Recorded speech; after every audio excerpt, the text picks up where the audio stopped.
नमस्कार आदरणीय दर्शकवृन्द, यहाँहरूलाई हार्दिक स्वागत गर्न चाहन्छु। म नवराज धानुक। यो टेलिभिजनको विशेष लाइभ, यो विशेष सन्दर्भमा हामी देशको समग्र राजनीति विषयवस्तु र विकसित घटनाक्रमको बारेमा सही र सठिक विश्लेषण गर्ने प्रयास कार्यक्रममा गर्दै आएका छौँ। विशेषतः यतिखेर सरकारको काम गराई र सरकारको 6 महिना पुगिरहँदा पनि आम जनताको जनस्वास्थ्यसँग जोडिएका विषय, जनजीविकासँग जोडिएका विषय र आम जनताको चासो र सर्भिस डेलिभरीमा कुरा गर्ने हो भने अहिले पनि जनता यो सरकारबाट त्यति सन्तुष्ट हुन सकेनन्। भलै आज आएका कयौँ अखबारहरूमा र केही समाचार माध्यमहरूमा सुन्नमा आइएको छ कि 24 लाख भ्याक्सिन अर्थात् कोरोना विरुद्धको खोप खरिद भयो, तर त्यो खोप देखिएन। ठुलो भ्रष्टाचारको आशंका पनि गरिएको छ। वास्तवमा यो सरकारले जनजीविकाको सवालमा काम गर्नुपर्ने समयमा किन बिचौलियासँग बढी हातेमालो गरिरहेको जस्तो देखिन्छ।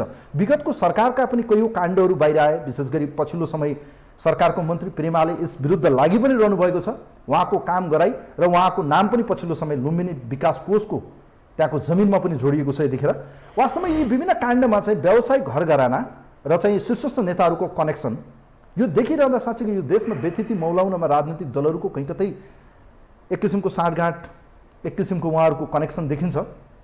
यसबीचबाट व्यवस्था परिवर्तन भए पनि जनताको अवस्था परिवर्तन भएन र अब 5 वर्षको यो हामीले संहिताको एक्सर्साइज गरेसँगै यतिखेर स्थानीय तहको निर्वाचनको बहस सुरु भएको छ र निर्वाचन आयोगले सरकारलाई एउटा मिति सिफारिस गरेको छ। वैशाख 14 र 22 मा चाहिँ स्थानीय तहको निर्वाचन संविधान तह गर्नुपर्ने देखिएको छ, तर कानुनी रूपमा चाहिँ केही बाधा भन्ने देखिएको छ। विशेष गरी संविधान र निर्वाचन ऐनको बीचमा चाहिँ कन्फ्लिक्ट आएपछि यसलाई चाहिँ अब कसरी सोल्युसन गर्ने राजनीतिक दलहरूको एउटा अन्डरस्ट्यान्डिङ चाहिन्छ। र यसबीचबाट अब नेकपा एमाले अहिले चुनावको रट्टान लगाइरहँदा यो कोरोना कहरको बीचबाट चुनाव कति सम्भव छ। नेकपा एमालेको अहिले विभिन्न किसिमका विभागहरू गठन भइरहेको छ।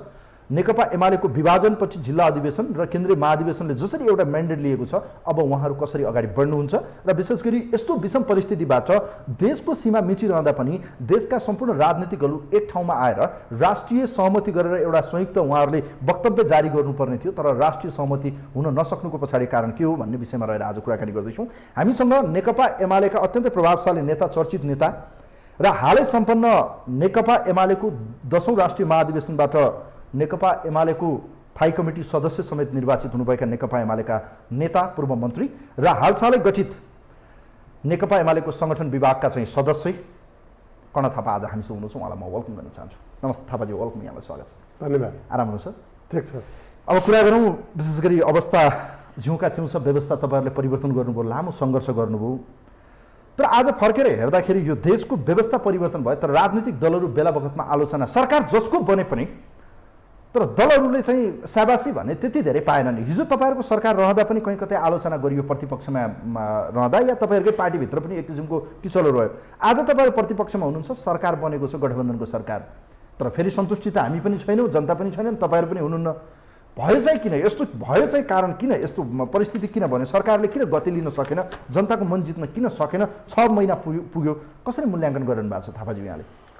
यो सरकारको मूल्याङ्कनका सन्दर्भमा भन्ने हो भने यो सरकार जनताको आकाङ्क्षा, जनताको भावना र जनताको जनमतका विरुद्धमा षड्यन्त्रपूर्ण ढङ्गले साँठगाँठमा आधारित र गलत उद्देश्यका साथ निर्माण भएको सरकार हो। त्यसकारणले गर्दाखेरि यो सरकारप्रति खास राष्ट्र निर्माणका दृष्टिले हेर्ने हो भने यसप्रति कुनै आशाहरू, आकाङ्क्षाहरू र कुनै ठुलो मान्छेको कुनै परिवर्तन आउँछ भन्ने प्रकारको त सुरुमा नै थिएन। त्यसकारणले यो सरकारको त धेरै मूल्याङ्कन गर्नुपर्ने या यसको विरोध गर्नुपर्ने खालको छैन। यसलाई हामीले सरकारका रूपमा पनि मानेका छैनौँ। यो जालझेल र षड्यन्त्रबाट उत्पन्न भएको हुनाले यो गलत उद्देश्यका निम्ति नै निर्माण भएको छ।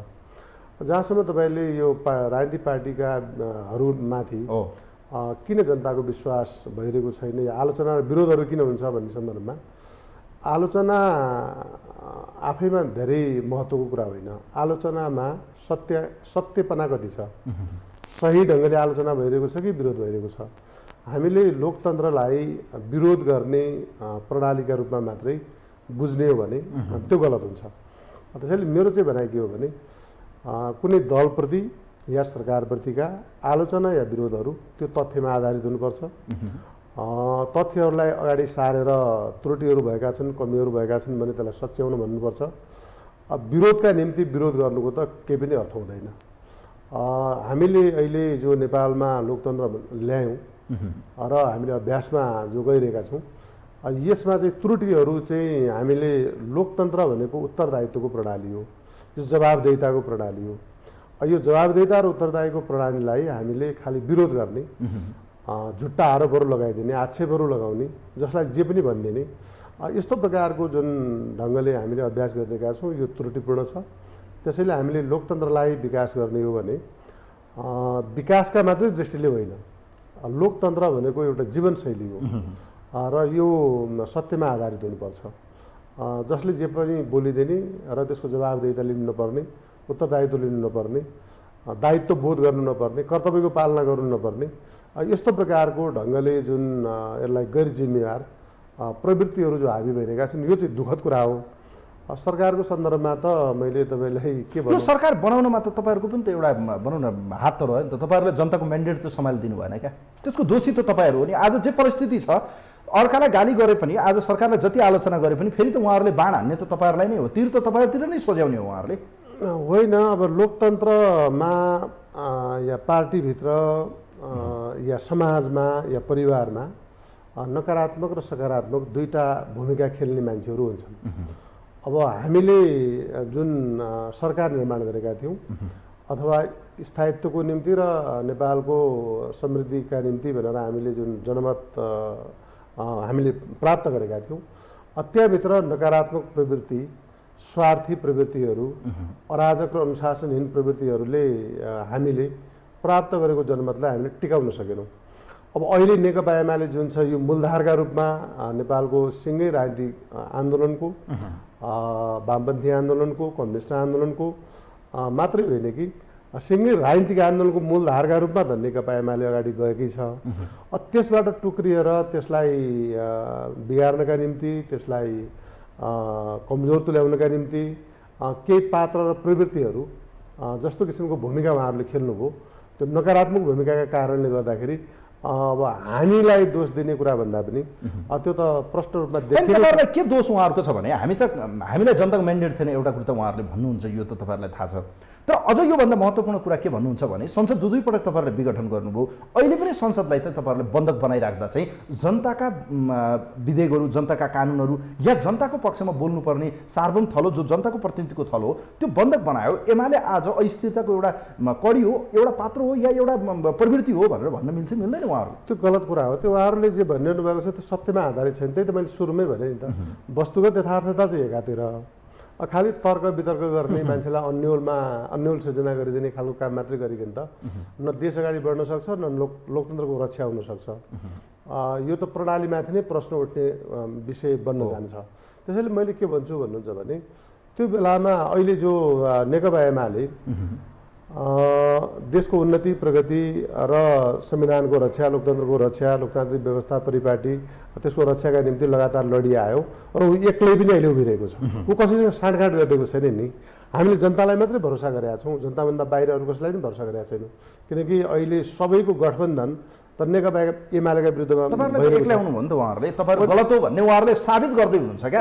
त्यसरी साबित हुँदैन, त्यसरी साबित हुँदैन। त्यसैले हामीले त्यो बेला के भनेको थियौँ भने जो संसद विघटन गरेको प्रसङ्ग निकाल्दै हुनुहुन्थ्यो, संसदलाई जे उद्देश्यका निम्ति भनेर संसद निर्माण भयो, त्यो संसदलाई जालझेल गर्ने, षड्यन्त्र गर्ने र स्वार्थ आफ्नो निहित सत्ता स्वार्थलाई प्राप्त गर्नका निम्ति त्यसको दुरुपयोग गर्न खोजियो। त्यो दुरुपयोग गर्न खोजिएको हुनाले त्यो बेलामा हामीले स्पष्ट ढङ्गले भनेकै छौँ र अहिले पनि भन्छौँ हामी कि संसद विघटन गरेर नयाँ जनादेश हामीले माग गरेका थियौँ। किनकि त्यो पुरानो जनादेशलाई चाहिँ यिनीहरूले जो विभिन्न राजनीतिक दलहरू, स्वार्थमा आधारित सङ्गठनहरू, शक्तिहरू एक ठाउँमा आएर जब त्यसलाई चल्न नदिने खालको परिस्थिति बन्यो, जनमत चाहिँ एकातिर छ। त्यो जनमतलाई जब षड्यन्त्रबाट कमजोर तुल्याउन खोजियो अर्थात् निष्प्रभावी गर्न खोजियो, त्यसको एउटै उपाय थियो कि प्रतिनिधि सभालाई नयाँ जनादेश जनताको माग गर्ने। अब अहिले त्यो कुरा त सिद्ध भयो नि त। मान्छेले भनिरहेका थिए कि त्यो बेलामा केपी शर्मा ओलीले चाल्नुभएको कदमलाई असंवैधानिक भनियो, त्यसलाई अब तानाशाही पनि भन्ने नामाकरण पनि दिन खोजियो, प्रतिगमन पनि भन्न खोजियो। तर के रहेछ त अहिले भन्दाखेरि देश त ठप्प अवस्थामा रह्यो, देशले प्रगतिका त कुनै कामहरू अगाडि बढ्नै सकेनन् कि त्यो बेलामा त्यो सरकारले गरेका राम्रा कामहरू, उपयुक्त कामहरू देश निर्माणको या विकासका दृष्टिले भन्नुहोस् या चाहिँ लोकतन्त्रको रक्षाका दृष्टिले भन्नुहोस्, तर ती सबै कामहरू त अहिले अवरुद्ध भयो नि। ती कामहरू त अगाडि बढिरहेको छैन, अर्थतन्त्र ठप्प अवस्थामा छ, माइनसमा जान थालिसक्यो नि। यहाँ त के भइदियो भन्नुहुन्छ भनेपछि अहिले त देशै नचलेको खालको परिस्थिति छ। खालि एउटै मात्रै उद्देश्य के छ भने गठबन्धन बनाएर प्रधानमन्त्री बन्नुभयो, कहिले बन्ने परिकल्पना पनि गर्न नसक्ने परिस्थितिको शेरबहादुर प्रधानमन्त्री बन्नुभयो। अनि त्योभन्दा पछि केही मान्छेहरू मन्त्री बनेर उनीहरूले सुविधा लिइरहेको स्थिति छ। तर देश त जहाँको त्यही छ, जहाँको त्यही होइन कि देश त एकदमै ओह्रालो अवस्थामा गइरहेको छ। उहाँहरूले केही नयाँ योजना कार्यक्रमहरू केही ल्याएको अवस्था त छैन। त यसले के देखियो त भन्दाखेरि जुन षड्यन्त्र र जालझेलबाट सत्ता प्राप्त गर्ने उहाँहरूको चाहना थियो त्यो त पुरा भयो।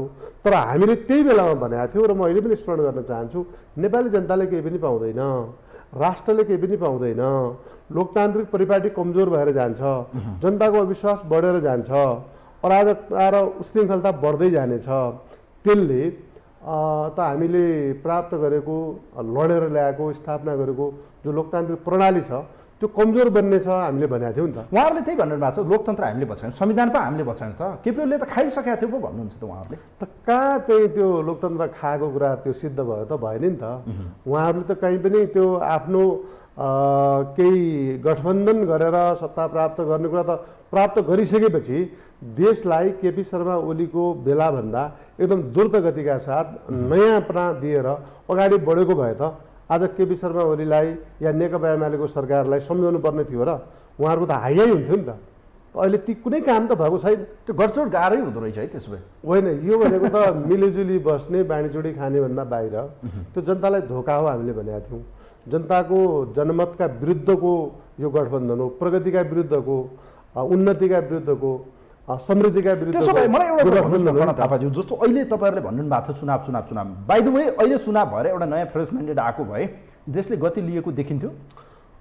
त्यो हामी हाइपोथेटिकल एउटा परिकल्पना मात्र, यदि तपाईँहरूले भने जस्तै भएको भए यो अवस्था रहन्थ्यो कि रहन्थेन त? आज तपाईँहरूको पक्षमा जनमत नभए उहाँहरूकै पक्षमा आएको भए पनि त के फरक देखिन्छ? होइन, हामी के भनिराखेका थियौँ त्यो बेलामा भने जब जनताको बिचमा गएपछि जनता सार्वभौम सत्ता सम्पन्न छ नि त, निर्णायक त जनतालाई बनाउन, निर्णायक जनता बन्न पाएन नि त। अहिले त जनता भने त जनतामा निराशा किन पैदा भयो त अहिले भन्दाखेरि जनता चाहिरहेका छन्, प्रगति उन्नति चाहिरहेका छन्। अहिले भइरहेको जो अव्यवस्था छ त्यसलाई चाहिँ अलिकति ठिक ढङ्गले अगाडि बढाउन जनता खोजिरहेका छन्। तर जनता त कुनै भूमिकै भएन। भूमिकामा को छन् त भन्दाखेरि जो जनताबाट तिरस्कृत शक्तिहरू, जनताबाट बहिष्कृत शक्तिहरू, जनताले अस्वीकार गरेका शक्तिहरू चाहिँ सरकारमा छन्, सत्तामा छन्। जनताले समर्थन गरेको शक्ति बाहिर छ। अहिले प्रतिपक्षमा को छ त भन्दाखेरि सबभन्दा ठुलो दल प्रतिपक्ष बनेको छ। अरू सबै मिलेर खानका निम्ति मात्रै यिनीहरू अगाडि बढिरहेको स्थिति छ। त यिनीहरू त कुनै प्रगतिको बाटो देखाउने बन्नका निम्ति ब्यालेट बक्स नै हो त त्यसो भए तपाईँको शब्दलाई लिने हो भने? होइन, जनतालाई निर्णायक बनाउनका निम्ति त निर्वाचनभन्दा अर्को कुन विकल्प हुन्छ र? त्यसको त संसारमा अहिलेसम्म कुनै पनि त्यस्तो विधि आएको छैन। बलको शासन पनि मानिँदैन, बन्दुकको शासन पनि मानिँदैन, कसैले घोषणा गरेको कुरा पनि त कसैले मान्दैन। भनेपछि के चाहिँ मान्ने हुन्छ सबैका लागि भने त्यो बेला त जनताले जसलाई विश्वास गर्छ त्यसले शासन सञ्चालन गर्ने विधिभन्दा बाहेक संसारमा अर्को कुन विधि छ? न शास्त्रमा छ, न कुनै सिद्धान्तमा छ, न व्यवहारमा छ, त्यस्तो त कहीँ पनि छैन नि त। अब कुरा गर्नु तपाईँ चुनावकै विषयमा आइसक्नुभयो। अब अहिले संविधान तह 5 वर्ष सकिँदैछ, जेठ 5 गते स्थानीय तह या स्थानीय सरकारको जनप्रतिनिधिको समयावधि सकिँदैछ। संविधान तह हामीले चाहिँ चुनाव गरिसक्नुपर्ने प्रावधान छ, निर्वाचन ऐनले एउटा प्रावधान बन्छ। यो परिस्थितिमा हेर्दा सरकारलाई निर्वाचन आयोगले एउटा प्रस्ताव गरेको छ वैशाख 14 र 22 मा चाहिँ स्थानीय तहको निर्वाचन गरौँ।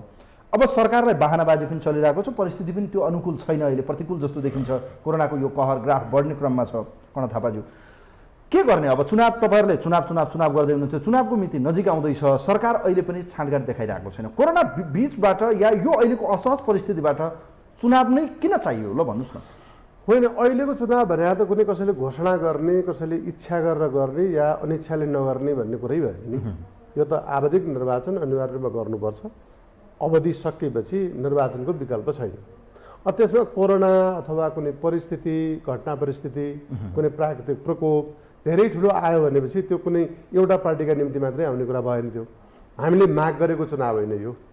हामीले त पहिले गर्न खोजेको प्रतिनिधि सभाको चुनाव भनेको चाहिँ त्यो परिस्थितिलाई बिगार्न खोजेको कारणले गर्दाखेरि जनताको प्रकट गर्नका निम्ति त्यो गराउनुपर्छ भन्ने त्यो हाम्रो चाहनाको कुरा थियो।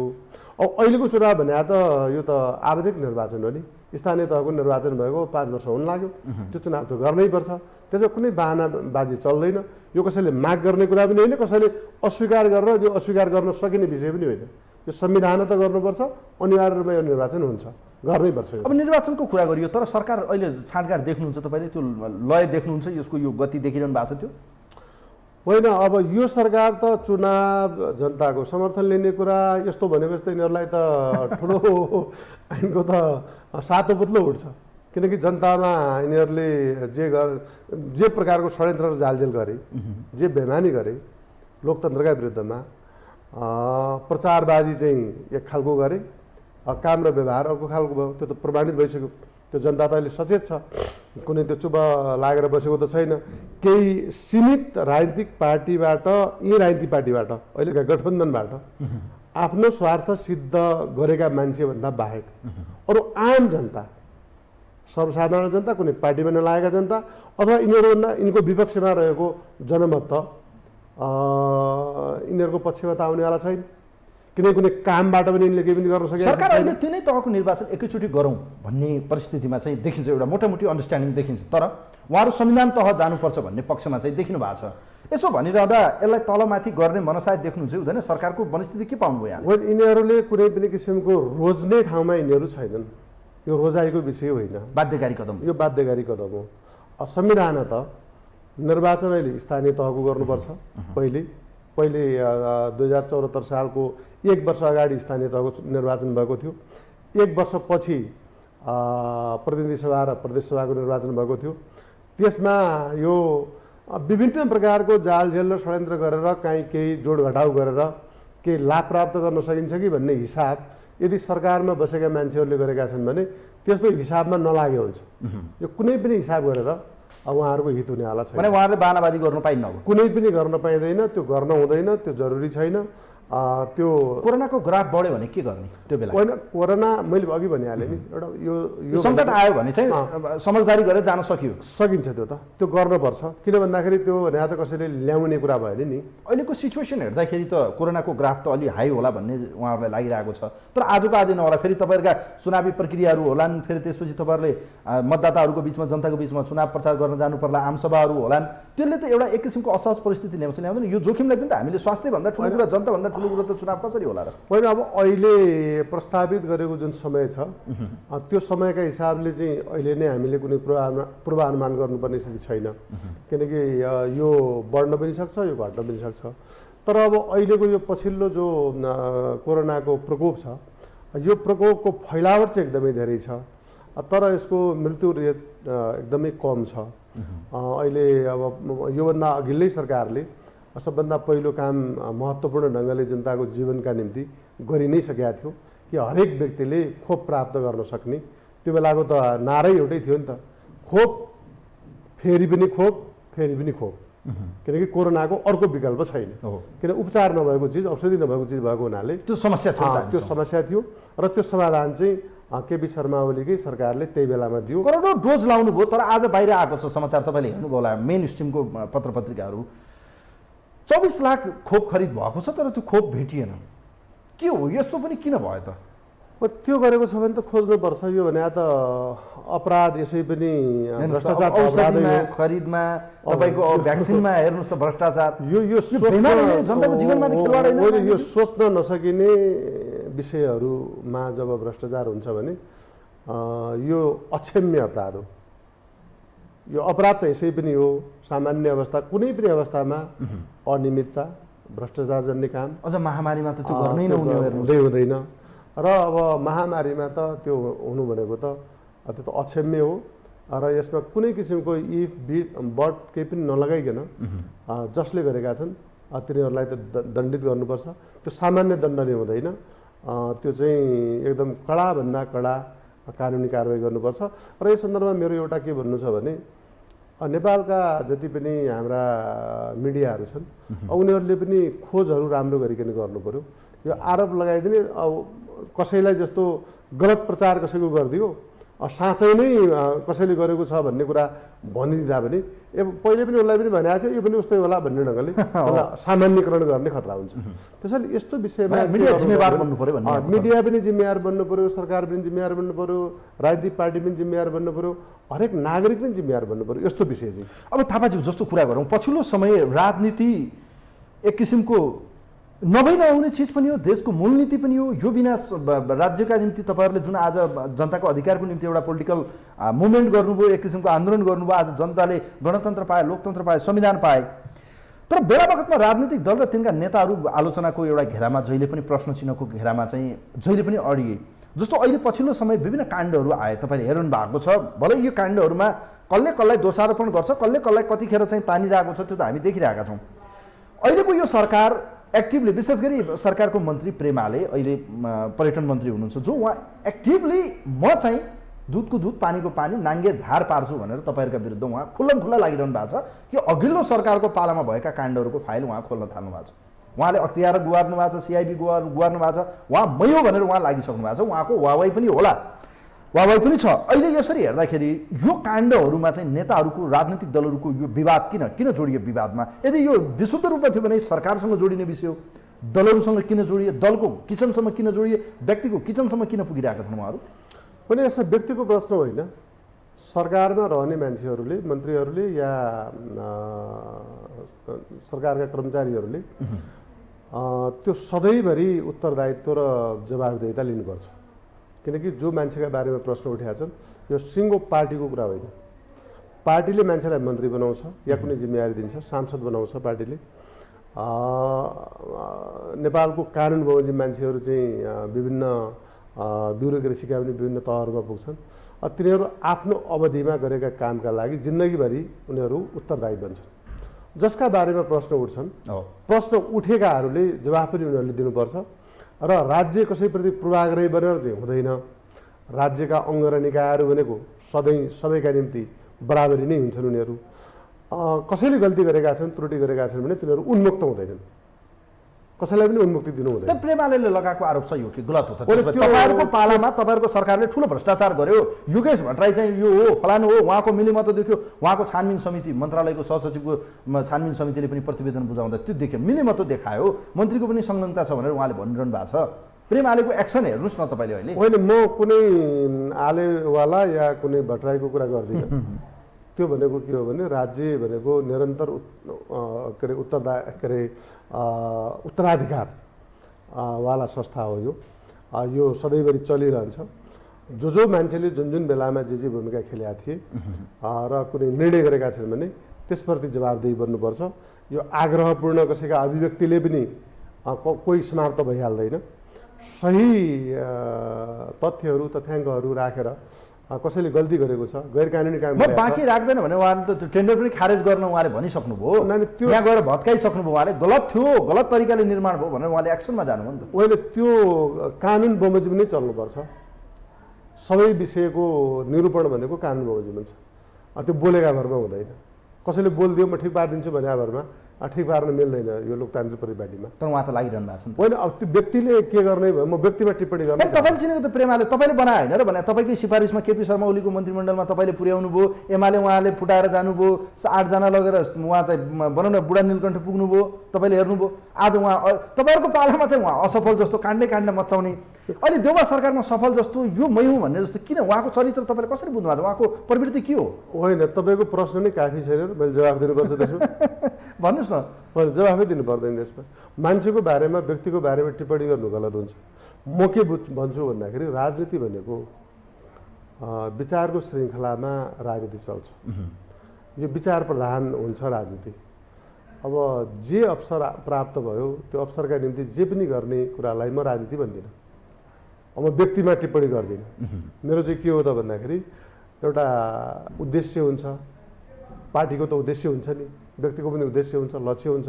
त्यो लक्ष्य र उद्देश्य प्राप्त गर्नका निम्ति कुन राजनीतिक पार्टीले लिएका नीतिहरू के हुन्, विचार के हुन्, दृष्टिकोण के हुन्, त्यसका आधारमा मान्छे त्यसमा लागेको हुन्छ।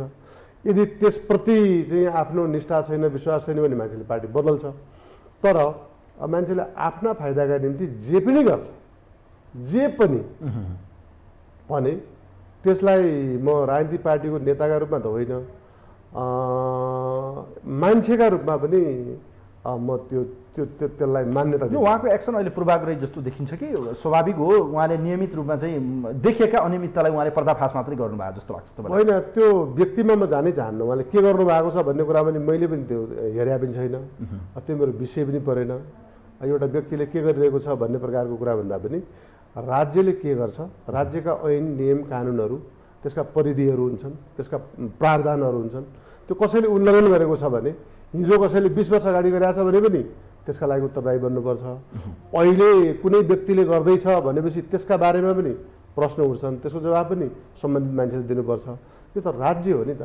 राज्य भनेको व्यक्तिको मातहतमा हुँदैन, यो कानुनका मातहतमा चल्छ।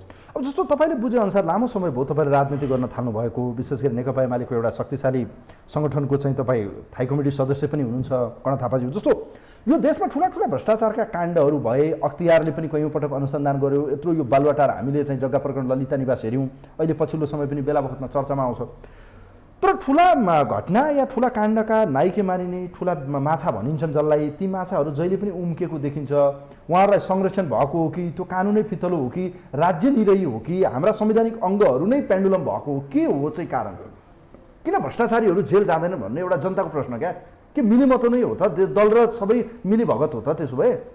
अनि यो धेरै गम्भीर प्रश्न तपाईँले सोधिरहनु भएको छ। यो सामान्य विषय छैन। यो राजनीतिक पार्टी, राजनीतिक प्रणालीप्रतिको जनविश्वास र हामीले बनाएका कानुनका संरचनाहरू ती बलिया भए, ती सशक्त भए, ती इमान्दार भए भने कुनै पनि बेइमानीलाई नियन्त्रण गर्न सकिन्छ र हर व्यक्ति त्यो जतिसुकै शक्तिशाली किन नहोस् त्यो कारबाहीको दायरामा आउँछ, दण्डित पनि हुन्छ अनि समाजले लाभ प्राप्त गर्छ। अब जब राज्य प्रणाली कमजोर भयो, राजनीतिक पार्टीहरू कमजोर बने र राजनीतिक पार्टीहरूले जुन भूमिका जसरी खेल्न सक्नुपर्ने हो त्यसरी खेल्न सकेनन्, अर्थात् अव्यवस्था सुरु भयो भने बेइमानहरूलाई, गलत नियत भएका मान्छेहरूलाई बढी फाइदा हुन्छ। हल्लाखल्ला हुन्छ, प्रचारबाजी हुन्छ, केही मान्छेहरूले पद पाउँछन् होइन, नयाँ नयाँ शक्ति प्राप्त उनीहरूले गर्छन्, तर राष्ट्रले चाहिँ नोक्सानी बिहोर्नुपर्छ। अहिले पछिल्लो अवस्था भनेको देशको यही हो। केपी शर्मा ओली जो देशको प्रधानमन्त्री हुनुहुन्थ्यो त्यो बेलाको सबभन्दा बढी हामीले गर्न खोजेको, स्थापित गर्न खोजेको के थियो त भन्दाखेरि प्रणाली मजबुत होस् होइन, राजनीतिप्रति जनताको विश्वास बढोस् र जनताको साथ लिएर देश अगाडि बढाउने खालको एउटा नयाँ किसिमको एउटा अभियान चलोस्, हाम्रो चाहना त्यो थियो। अब अहिलेको अवस्था के भयो भन्नुहुन्छ भने अहिले त कुनै राजनीतिक दलको नेता नेतृत्व भन्ने नै देखिएन, भएन। जुन दलप्रति विश्वास छ जनताको त्यो सत्ताभन्दा बाहिर छ, शक्तिभन्दा बाहिर छ, शासन सत्तामा छैन, उसलाई प्रतिपक्षमा पुर्याइएको छ, त्यसका विरुद्धमा चाहिँ सम्पूर्ण शक्तिहरू एकजुट भएका छन् अनि जो जनताबाट बहिष्कृत छन्, तिरस्कृत छन् या अस्वीकृत भएका छन् उनीहरूले नेतृत्व लिएका छन् भन्दाखेरि अहिलेको यो मान्छेले नबुझिने खालको जो विडम्बनापूर्ण स्थिति भोग्न परेको छ त यो यसैको कारण हो। त त्यस कारणले गर्दाखेरि यो जनमतका विरुद्धको शासन प्रणाली हो कि लोकतन्त्र भनेको जनताको समर्थनमा, जनताको विश्वासमा, जनताले दिएको मतका आधारमा चल्ने हो नि त। त्यो म्यान्डेट हो कि, त्यसलाई अधिकार भनिन्छ, अथोरिटी भनिन्छ। अहिले त अथोराइज मान्छेहरू होइनन् कि, गैर जिम्मेवार मान्छेहरू परमादेशको माध्यमबाट आएको, अब अदालतको निर्णयका माध्यमबाट जब सरकारमा के लाग्छ एउटा इमान्दारीपूर्वक जनताको बिचमा भन्ने हो भने खास गरी राज्यले कारबाही गर्न नचाहेको कि राज्यको यो नियत नै गलत देखियो? किनभने एक्सन लिनुपर्ने ठाउँमा भएको व्यक्तिहरू या एक्सन लिने निकाय नै निकम्मा जस्तो या उसले चाहिँ कामै नगर्न सक्ने एउटा पेन्डुलम जस्तो प्यारालाइसिस भएको जस्तो के भएको? अहिले त राज्य प्रणालीलाई, राज्यका अङ्ग र निकायहरूलाई, हाम्रा ऐन कानुनहरूलाई त्यो देखावा मात्रै चिज बनाउने त्यो कोसिस भइरहेको छ। सबभन्दा ठुलो विडम्बनाको कुरा त यही भयो नि त। केपी शर्मा ओलीको सरकारलाई जो अदालतको प्रभादेशबाट हटाउने काम भयो, मिति तोकेर प्रधानमन्त्री शपथ ग्रहण गराउनु भनेर अदालतले आदेश दियो, त अदालतको के मर्यादा रह्यो त अहिले? अदालतभित्रको अस्तिको नाटक मञ्चन हेर्नुहोस् त। जो मान्छेहरू त्यो हिजोका ती वकिलहरू जसले बहस गरेका थिए कि त्यो बेलामा तानाशाहीका विरुद्धमा, निरङ्कुशताका विरुद्धमा आफै न्याय माग्नुपर्ने परिस्थितिमा, अनि त्यसपछि के भयो त अहिले? ती भन्ने मान्छेहरू त हाम्रो पार्टीको अध्यक्ष केपी शर्मा ओलीको निवासमा गएर तपाईँले बचाइदिनु पऱ्यो, जोगाइदिनु पऱ्यो, गल्ती भएछ, त्रुटि भएछ भन्न पुग्नु भयो नि त। भन्नाले यो निजी स्वार्थमा आधारित राजनीति भनेको त्यो राष्ट्रका निम्ति विडम्बनापूर्ण हुन्छ, दुःखद हुन्छ। त्यो दुःखद परिस्थिति हामीले भोगिरहेका छौँ अहिले। जुन कुरा योभन्दा धेरै अगाडि देश जान सक्थ्यो, त्यो बेलामा के भयो त भन्दा जसरी भए पनि केपी शर्मा ओलीका विरुद्धमा त्यो किन थियो त भन्दाखेरि त्यो नेपाली जनताको जनसमर्थनबाट प्राप्त भएको शक्ति थियो। त्यो शक्ति भनेको गरिब जनताको शक्ति थियो, त्यो निमुखाहरूको शक्ति थियो, त्यो भनेको चाहिँ किसानहरूको शक्ति थियो। त्यो शक्तिका विरुद्धमा यो कुरा के बुझेर सामान्य जनताले भने हल्लाखल्ला भइरहेको छ, विरोध भइरहेको छ, त्यो साँठगाँठ भइरहेको छ। त्यो कसले गरिरहेको थियो त भन्दाखेरि देश अगाडि बढ्न नदिनका निम्ति अहिलेको राज्य प्रणालीका कमजोरीहरूबाट जसले स्वार्थ सिद्ध गरिरहेका छन् वो तिनीहरू यसका विरुद्धमा थिए। अनि जनताले के कुरा बुझ्न सकेनन् भने, अथवा बुझेर पनि उहाँहरूले केही गर्न सक्ने परिस्थिति बनेन भने तिनै षड्यन्त्र र जालजेल गर्नेहरू देश अगाडि नबढोस् भन्ने शक्ति थियो भन्ने कुरा चाहिँ जनताले बुझेका थिएनन्, बुझ्न पाएका थिएनन्। अहिले त्यो कुरा त सिद्ध भयो, प्रमाणित भयो होइन। अहिले को लाभान्वित भइरहेको छ त भन्दाखेरि बेमानहरू। त्यसो भए मलाई एउटा भन्नुहोस् त थापाज्यू, जस्तो अहिले तपाईँले हेर्नु भएको छ, एउटा मनमा लागेको प्रश्न र आम जनताको पनि प्रश्न होला यो। राज्य चलाउने राजनीतिक दलले नेतृत्व गर्ने तपाईँहरूले जनताबाट म्यान्डेट लिएर जाने हो, दल जनताप्रति उत्तरदायी हुँदै देशका निम्ति एउटा शासन गर्ने, एउटा पद्धति बसाल्नका निम्ति तपाईँहरूले शासन गर्ने हो। तर आज मान्छेले के भन्छन् भने दल कसले चलाछ, राज्य कसले चलाछ भन्ने प्रश्न आयो क्या मेरो मनमा। एकदम स्वाभाविक कुरा गर्नुभयो तपाईँले। नेपालको राजनीतिक इतिहासलाई तपाईँले अलिकति अगाडिदेखि केलाउनु भयो भने मैले धेरैपल्ट यो कुरा भनेको छु। यो कसैलाई आरोप लगाउनका निम्ति भनेको होइन।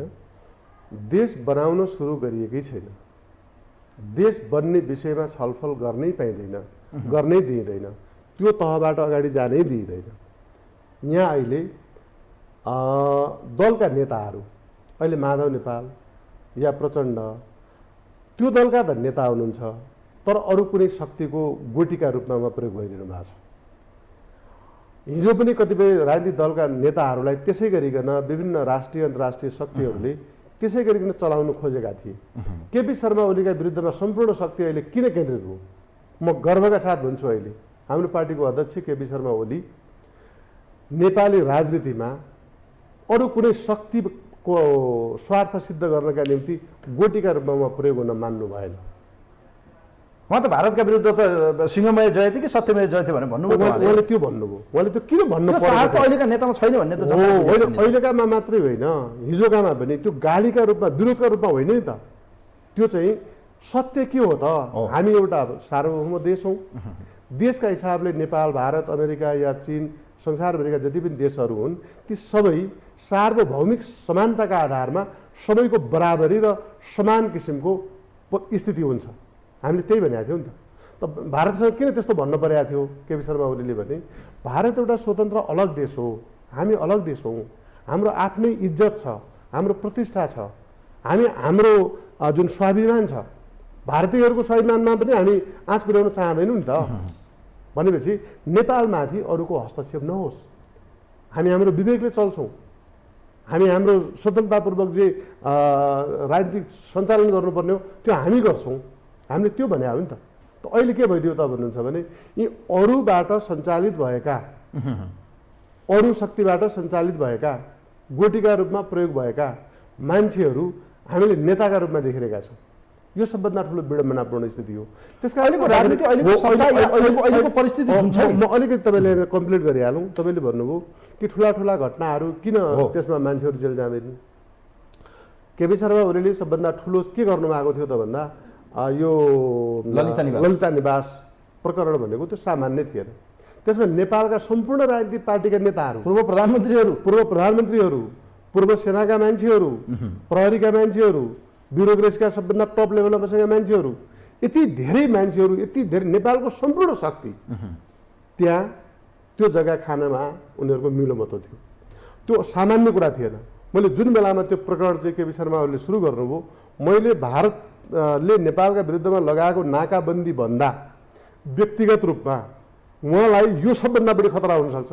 किन भन्दाखेरि कुनै एउटा व्यक्तिको त्यहाँ अरबको नोक्सानी छ, अरबको फाइदा छ, अनि ती सबै एक भयो भनेपछि यिनीहरूले धेरै ठुलो उथलपुथल गर्छ।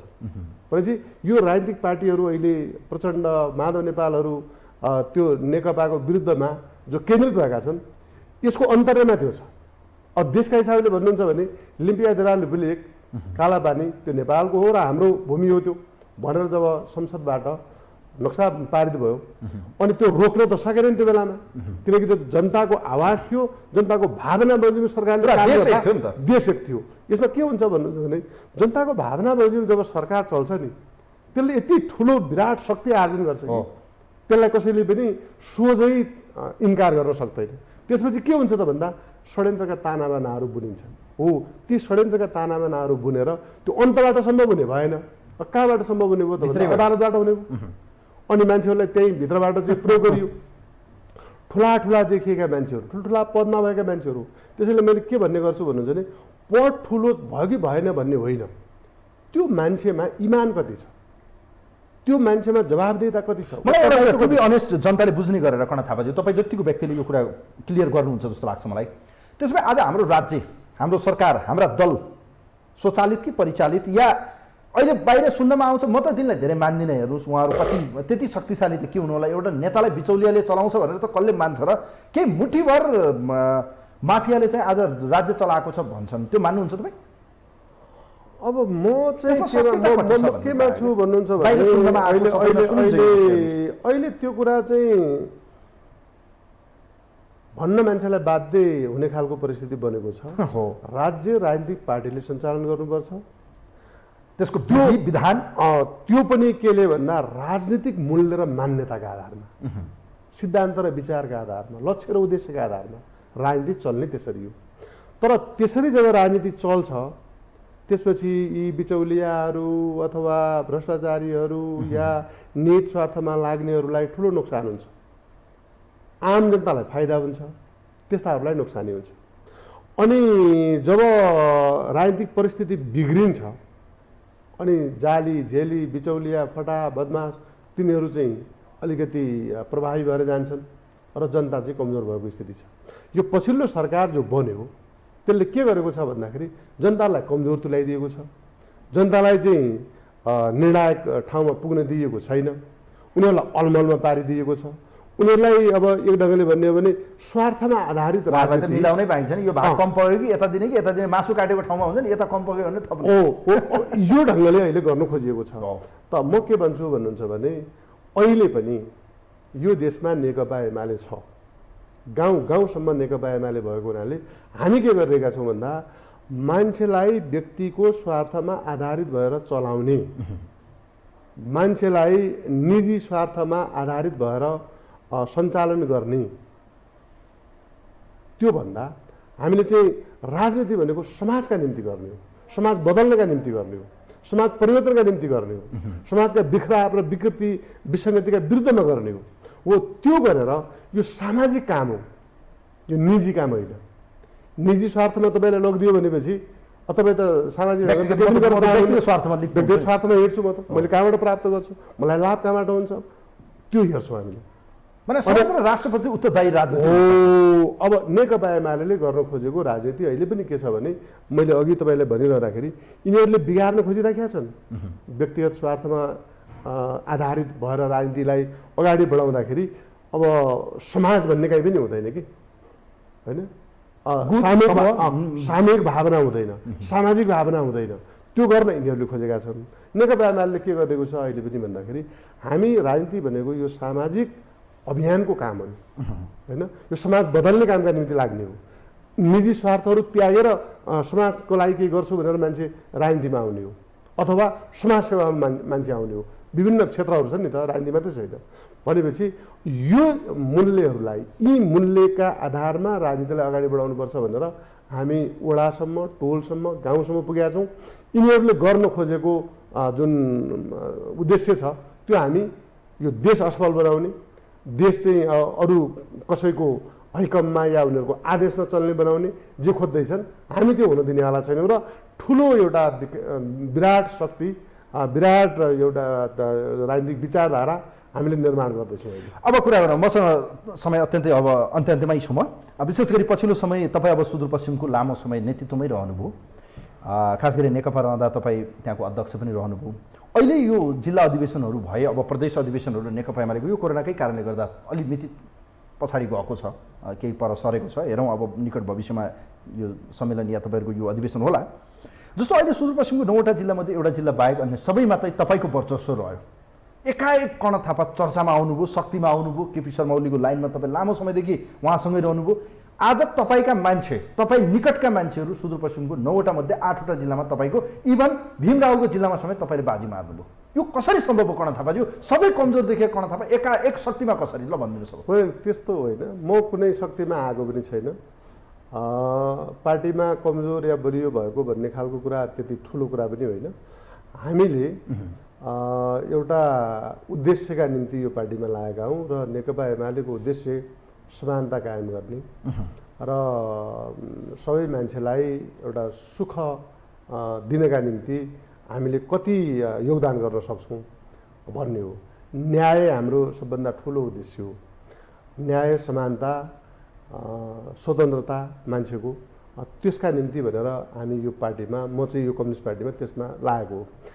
त्यो उद्देश्य प्राप्तिका सन्दर्भमा कहिले कहिले बाधा व्यवधानहरू बढी झेल्नुपर्ने हुन्छ, अप्ठ्यारा र असजिलाहरू बढी झेल्नुपर्ने हुन्छ, कहिले अलिक सहजताको परिस्थिति बन्छ। जे रहँदा पनि, जस्तोसुकै प्रतिकूलतामा पनि लक्ष्य बिर्सनु हुँदैन, उद्देश्य बिर्सनु हुँदैन, गन्तव्य बिर्सनु हुँदैन।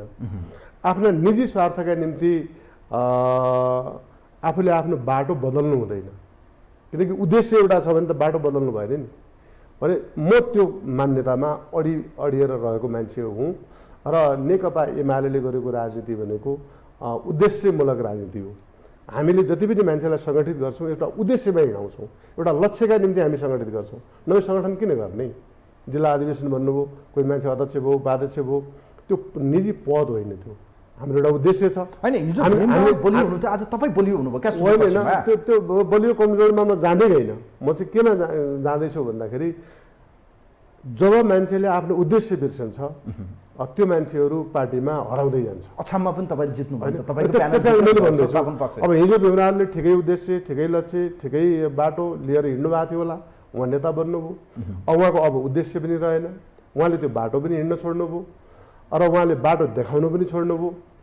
अब उद्देश्यविहीन मान्छेको पछाडि कोही पनि मान्छे लाग्दैन, होइन? हामीले सुखी नेपाली, समृद्ध नेपाल भनेका छौँ, अनि त्यो हाम्रो लक्ष्य हो, त्यो उद्देश्य हो। त्यो लक्ष्य र उद्देश्यमा जो लगातार हिँडिरहन्छ, त्यसका निम्ति बाटो देखाइरहन्छ, गाह्रो साह्रो हरेक किसिमका चुनौती र अप्ठ्यारामा जसले मार्गदर्शन गर्छ, अनि मार्गदर्शन नगर्ने मान्छे नेता बन्दैन।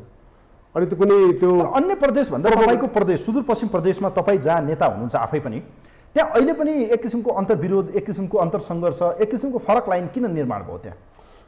एक ढिक्का छ अन्य प्रदेशमा। मैले धेरै नेताहरूसँग कुराकानी गर्दा यही टेबलमा, यही बेन्चमा बसेर उहाँहरू भन्नुहुन्छ सुदूरपश्चिममा अलिकति हामीलाई भीमरावलजीको कारणले गर्दा उहाँ अहिले पनि अलिकति फरक लाइनमा हुनुहुन्छ। भीमरावलजी किन तपाईँहरूसँग पार्टीप्रति इमान्दार नबन्नु भएको कि उहाँ ढिपी गर्नु भएको कि के हो त? उहाँसँग अहिले पनि त्यो चितवनको तुस बाँकी छ कि? होइन, नेकपा एमाले अहिले पनि सैद्धान्तिक वैचारिक राजनीतिक लक्ष्य उद्देश्यका हिसाबले नेकपा एमाले सबभन्दा सुदृढ एकताको पक्षमा छ, सुदृढ एकताको परिस्थितिमा छ। तर अब केही मान्छेहरू अब भीमरावलको बारेमा त हामीले किन कुरा गर्नु पर्छ? अब उहाँ महाधिवेशनमा अध्यक्षको उम्मेदवार अनायास बन्नुभयो।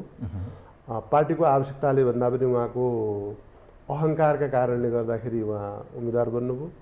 त्यो उम्मेदवार बनेपछि पार्टीले अब पार्टीको कार्यकर्ताबाट उहाँले समर्थन साथ प्राप्त गर्न सक्नु भएन र अहिले त्योभन्दा पछि अब उहाँ जिम्मेवारीमा हुनुहुन्न। अब पार्टीको निर्णय त मान्नु पऱ्यो सबभन्दा पहिले। अब पार्टीको सदस्य भएपछि, पार्टीको नेता भएपछि अब महाधिवेशनको निर्णय पनि नमानिकन म एक्लै हिँड्छु भन्नु भन्यो भने अब उहाँले जहाँ बिगार्न सकिन्छ, जहाँ भत्काउन सकिन्छ, जहाँ अप्ठ्यारो पार्न सकिन्छ, त्यस्तै प्रकारले उहाँले काम गरिनु भएको छ।